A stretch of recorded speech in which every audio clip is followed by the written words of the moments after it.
오늘 본문 말씀도 들판에 가다가 변사체를 발견을 했는데 그 변사체를 그냥 어떻게 매장해줘라 이런 얘기가 아니고 제일 가까운 성읍에 있는 재판장 이런 제사장들이 총 출동해서 거기에서 제사를 지내고 속죄제를 지내고 하는 이런 일들을 오늘 이 본문 기사가 말씀하고 있거든요. 그러니까 언뜻 보면 잘 이게 이해가 안 돼요. 왜 이런 말씀을 해놨나, 그죠?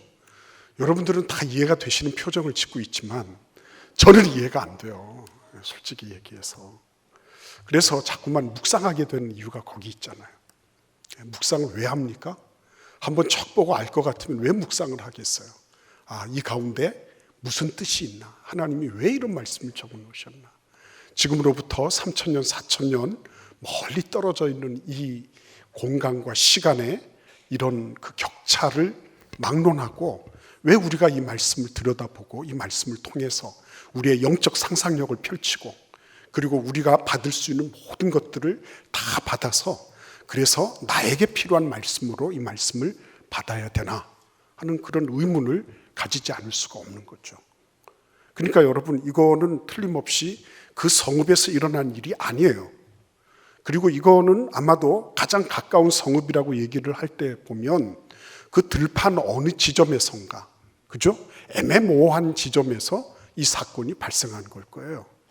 그러니까 누구도 책임지지 않을, 누구도 책임지지 않는다고 해서 탓을 돌릴 만한 그런 일이 아니라는 것입니다. 그런데도 불구하고 오늘 성경 말씀에 보시면 이 부분을 결코 가볍게 처리하고 있지 않다는 거죠. 왜 그렇게 하셨을까 하는 것입니다. 근데 여러분, 이 변사체를 보면서 한 사람, 한 부류의 사람들은 책임의식을 가지고 있어요. 신중하고 조심스럽습니다. 이게 혹시나 우리 성읍에 있는 사람들 가운데 누가 한 거 아니냐, 그런 의심도 들 수가 있지 않겠어요? 그러니까 조심스러워요. 함부로 말을 할 수가 없어요. 근데 지나가는 행인들은 마음대로 말할 수 있어요. 구경하니까.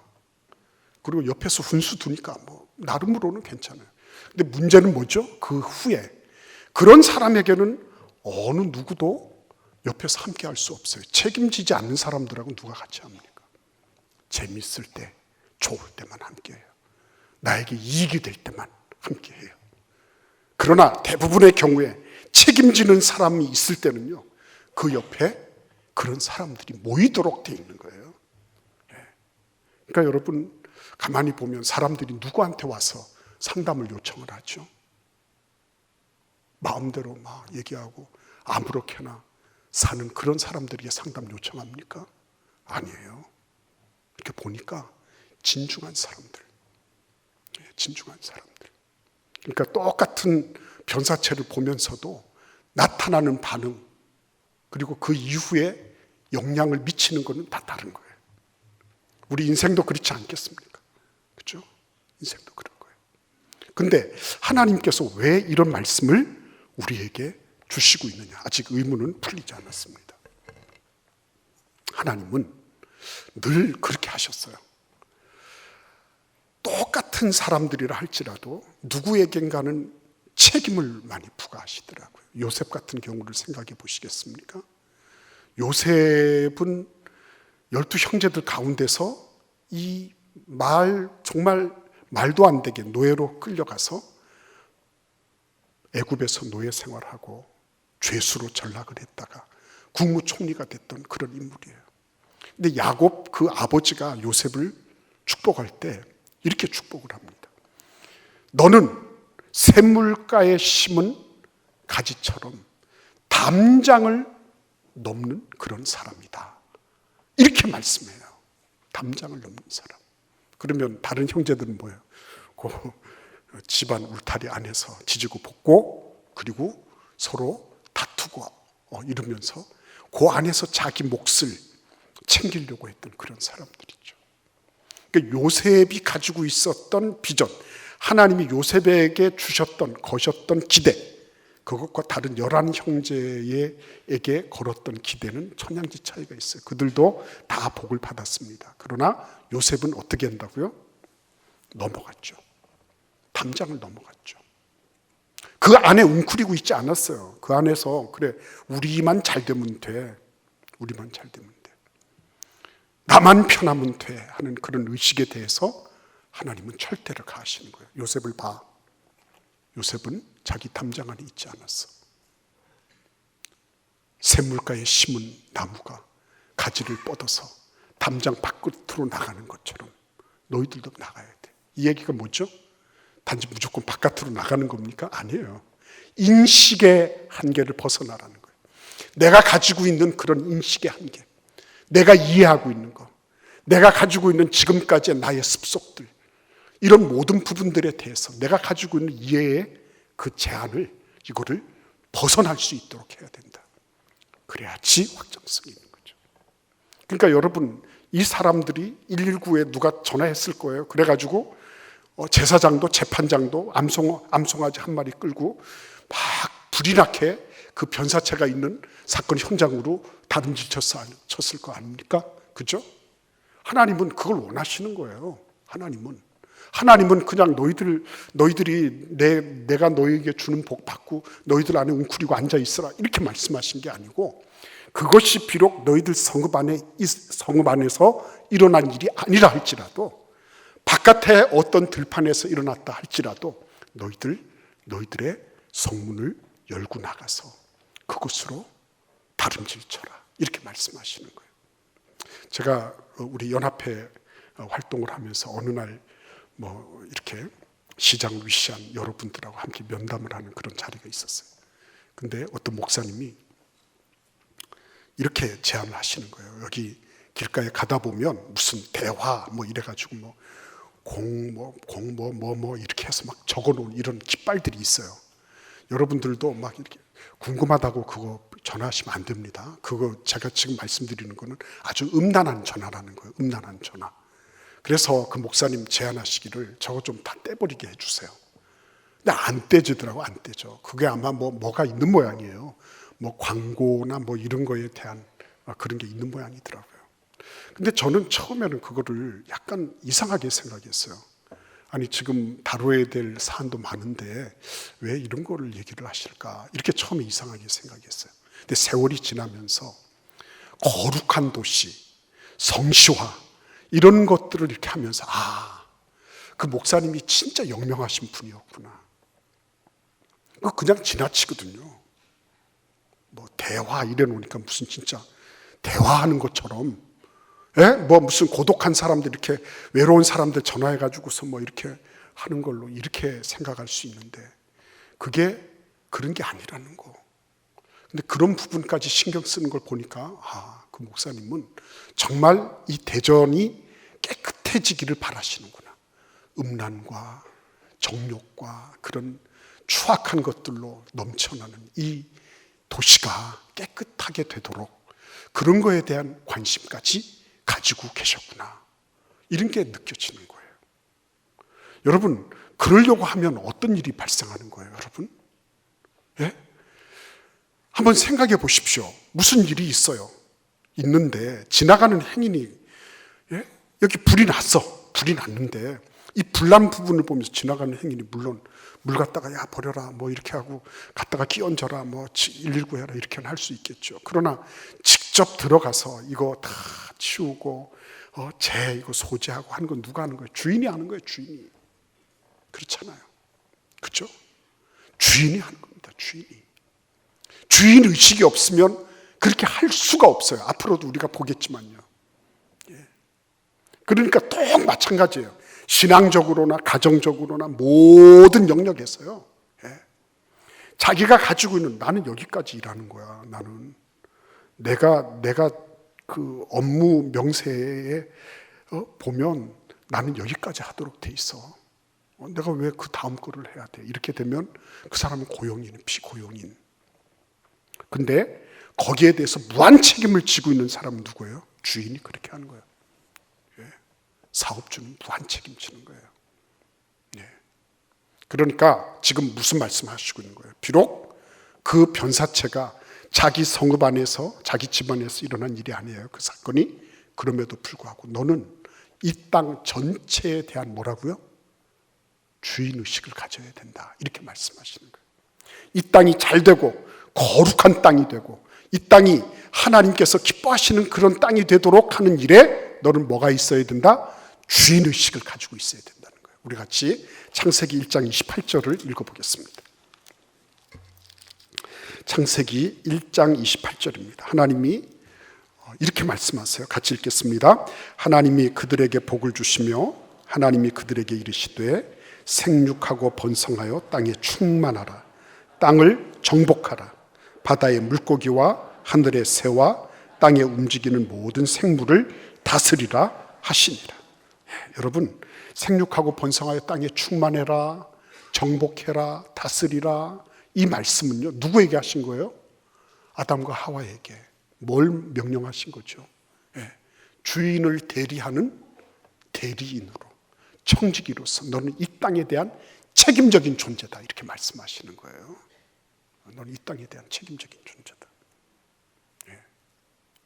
그러니까 그 탄광 사업을 하시던 그 어르신도 아이들이 공부를 못하고 돈이 없어서 대학을 중퇴하고 기자들이 집이 없어서 길바닥으로 나앉고 이럴 때 이분이 이거는 누구의 일이 아니라 이거는 바로 나의 일이라고 생각할 수 있었던 거.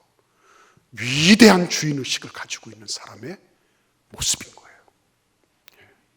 그러니까 여러분, 이게 변사 사건이 단순하게 무슨 시체 치우는 이런 일이 아닌 것입니다. 이거는 누가 주인이냐를 알아보는 그런 리트머스 시험지와 같은 거죠. 근데 여러분, 거기 갔어요. 거기 갔는데 그 다음에 뭘 해야 되죠?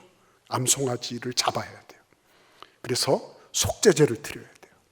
속죄제만 드립니까? 이 땅을 정결하게 해주십시오. 우리는 이런 일을 하지 않았습니다. 하나님, 이 땅에 그런 일이 있다면 하나님 용서하시고 그리고 사해 주십시오. 이렇게 했어요. 그리고 난 다음에 그냥 가면 됩니까? 아니에요. 주인의식을 가진 사람들이 하는 일이 있어요. 그게 뭔지 아십니까? 굳은 일을 돌맡아 하는 거예요. 굳은 일을 돌맡아 하는 거예요. 집사라고 하는 말 있죠. 디아코노스. 그 말의 어원의 뜻이 뭔지 아시죠? 먼지 뒤집어 쓰는 사람이에요. 먼지 뒤집어 쓰는 사람. 하나님의 백성들은요, 굳은 일을 함으로써 자기가 주인인 것을 나타내는 거예요. 굳은 일을 시키는 사람 아니에요. 굳은 일을 하는 사람이에요. 그래서 그 시신을 가져다가 어떻게 하죠? 마지막 인간으로서의 예우를 갖추는 거잖아요. 짐승의 밥이나 새의 밥이 되지 않고.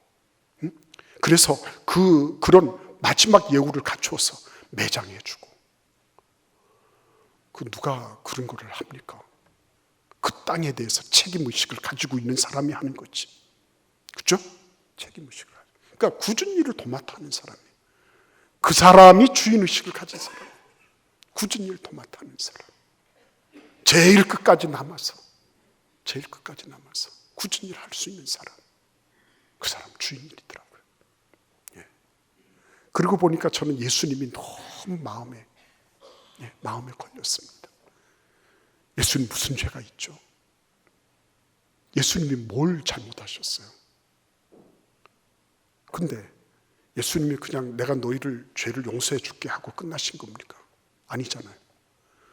우리가 감당해야 될 그 죄악의 모든 형벌과 저주, 이 모든 죄악으로 말미암는 모든 수치와 잘못된 것들, 예수님이 십자가에 실오라기 하나도 걸치지 않고 남성의 심벌을 그대로 다 내놓으시고 그리고 죽으신 거, 그렇죠?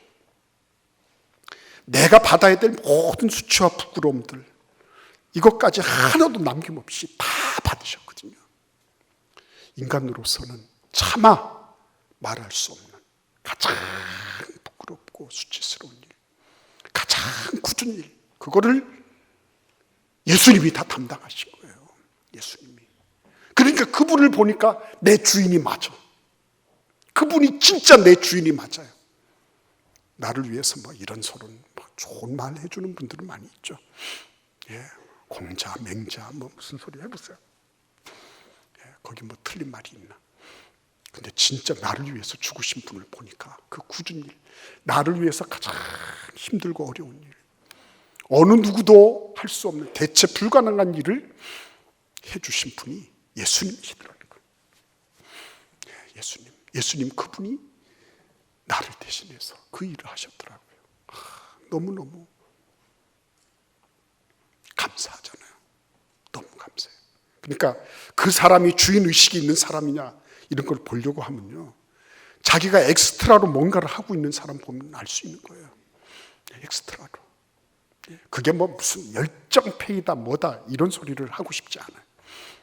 그거는 뭐 누가 시켜서 하는 게 아니니까 내가 내 안에서부터 발동되어 나와서, 내가 주인이니까요, 내가 그런 주인 의식을 가지고 있으니까요, 그럴 수밖에 없는 거예요. 주인이니까. 근데 여러분, 오늘 이 말씀을 보시면 이렇게 기록하고 있습니다.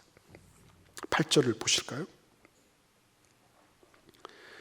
이제 그 제사를 드리면서 이렇게 제사장이 또 모든 장로들이 이렇게 말을 합니다. 여호와여, 주께서 속량하신 주의 백성 이스라엘을 사하시고 무죄한 피를 주의 백성 이스라엘 중에 머물러 두지 마옵소서 하면 그 피 흘린 죄가 사함을 받으리니 너는 이와 같이 여호와께서 보시기에 정직한 일을 행하여 무죄한 자의 피 흘린 죄를 너희 중에서 제할지니라. 이렇게 말씀하십니다. 저는 이 말씀 보시면 이렇게 묵상하면서 얼마나 제가 마음속에 감사했는지 몰라요. 왜 그런지 아십니까? 사건을 추적하고 심리하고 수사하고 하는 사람들은 많이 있어요. 그거는 국가기관이 다 그렇게도 할 수 있어요. 근데 여러분, 영적으로 이 땅을 정결하게 할 수 있는 사람 누군가 하는 거죠. 이 땅을 보이지 않으니까 없다고 얘기할까요? 죄는 안 보이니까 괜찮다고. 그렇죠. 보이지는 않죠. 그러나 우리 주변에 일어나고 있는 모든 악한 것들, 우리 주변에서 일어나고 있는 정말 말 그대로 인간 이하의 그런 일들을 가만히 보면 그건 전부 다 죄로부터 온 거거든요. 네. 근데 그 죄의 문제를 어떻게 합니까? 이 세상의 공중의 권세 잡은 자, 이 세상의 권력, 통치들, 그 배후에서 일하고 있는 악의 영들, 이런 영들을 누가 대적을 하고 그들을 제어하고 통제할 수 있겠어요? 없는 거예요. 그냥 그러면 그 시신 치워, 그 포크레인 딱 떠가지고서, 그죠? 탁 집어넣고 탁 덮어버려. 그런 차원이 아닌 거예요. 오늘 여기 보시면 이 죄 문제를 주님 사해 주십시오. 죄 문제를. 그러니까 교회가 해야 되는 일은요, 교회가 해야 되는 일은 담장을 나가야 되는 거예요. 그러니까 예수님께서 너희는 가서 모든 민족을 제자로 삼아라 이렇게 말씀하실 때, 그때 로마 사람들은 지중해를 가리켜서 마레 노스트룸 이랬어요. 마레 노스트룸, 우리의 바다라는 거, 우리의 바다. 우리 집 앞마당에 있는 그런 연못처럼 그렇게 생각했다는 거예요. 그 작은 촌락에서 시작한 그런 부족 국가였잖아요. 그게 이제 전체 지중해 권역을 다 잡아서 먹었습니다. 지중해가 너비가 얼마나 되냐요? 2,500만 평방킬로미터예요. 아시아와 아프리카와 그리고 유럽을 그 가운데 놓고 있는 그런 만과 같이 생긴 바다예요. 2,500만 평방킬로미터입니다. 근데 여러분, 그때 예수님 뭐라고 말씀하시는 줄 아세요? 너희는 가서 모든 민족을 제자로 삼아라 이렇게 말씀하셨어요. 너희는 가서 이 지중해권에만 복음 전해라 이렇게 말씀하지 않으시고요, 너희는 가서 모든 민족을 제자로 삼아라. 모든 민족 할 때 5대양 6대주잖아요. 그러면 5대양은 얼마나 너비가 될까요? 찾아보니까 3억 6천만 평방킬로미터. 그러니까 지중해보다도 1400배, 1500배 넓은 그런 곳을 예수님이 벌써 말씀하고 계셨어요. 여러분들이 지금 앉아있는 이 자리는 대전시 동구 대전로 813의 3-4번 길 맞아요. 그거는 우리에게 배정되어 있는 우리의 공간이에요. 그러나 예수님은 우리가 이 공간 안에만 잡혀있는 사람이 되기를 원치 않으세요. 그때 당시 자신들은 마레 노스트룸, 이 지중해는 우리 바다야 라고 의시되며 자랑하며 과시하고 있을 때 예수님의 마음속엔 그래? 전체 3억 6천만 평방 킬로미터를 봐. 너희들이 가야 될 곳은 그런 곳이야. 그곳에 가서 뭘 하라는 거죠? 그곳을 정화해, 깨끗하게 해, 그리고 거룩한 하나님의 나라가 되도록 해. 그게 우리에게 주어져 있는 그런 하나님의 거룩한 부르심이고요, 거기에 대해서 응답할 수 있는 것이 그게 우리의 사명인 거예요. 절대로 어디를 넘어나지를 못해. 늘 그냥 어디 넘어간다 그러면 그 생각하는 것 자체가 벌써 딱 한계가 돼 있어요. 넓을 수가 없어요. 성경하고는 전혀 다른 생각이에요. 성경은 그렇게 말씀하고 있지 않아요. 오늘 신명기에서도 우리 성읍에서 일어난 일도 아니고 우리 집에서 일어난 일도 아니고 이 일이 저 어느 들녘에서 일어난 일인데 그걸 가지고서 장로, 재판장, 다들 제사장 쫓아가서 그 일에 대해서 다 수습하고 와라.